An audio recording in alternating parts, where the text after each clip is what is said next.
There's a story in the New Testament of an interaction between Jesus and a rich young ruler. Luke calls him a lawyer. In Matthew and Mark, the stories are the same. This man comes to Jesus and says, "What must I do to be saved?" And Jesus said, "Love the Lord your God with all your heart, soul, mind, and strength. And the second is like the first. You must love your neighbor the way you love yourself." Now, in Matthew and Mark, the young man says, "Well, I have done these things since my youth." And Jesus says, "Great, sell everything you possess, give your money to the poor, and follow me." And then the Bible says that the young man went away very sad because he had great wealth. Luke's telling of the story is a little bit different because the young man presses Jesus and says, "Well, who is my neighbor?"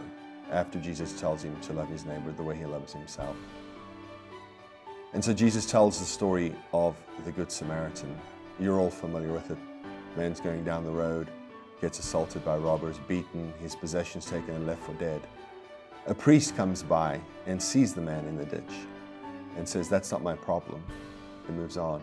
A Levite, a man who works in the temple, sees the man in the ditch, sees that he is hurt, and says, "That's not my problem," and goes along his way.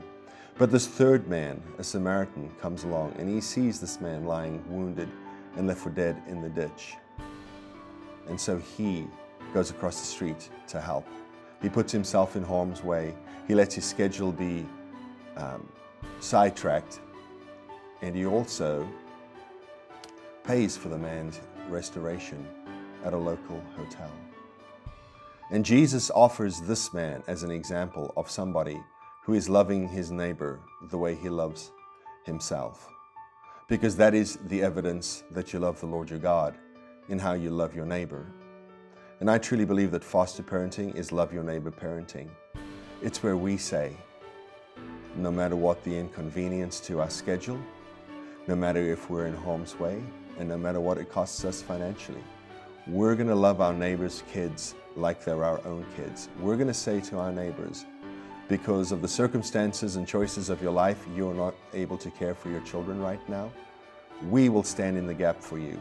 We will love you, our neighbor, as we love ourselves.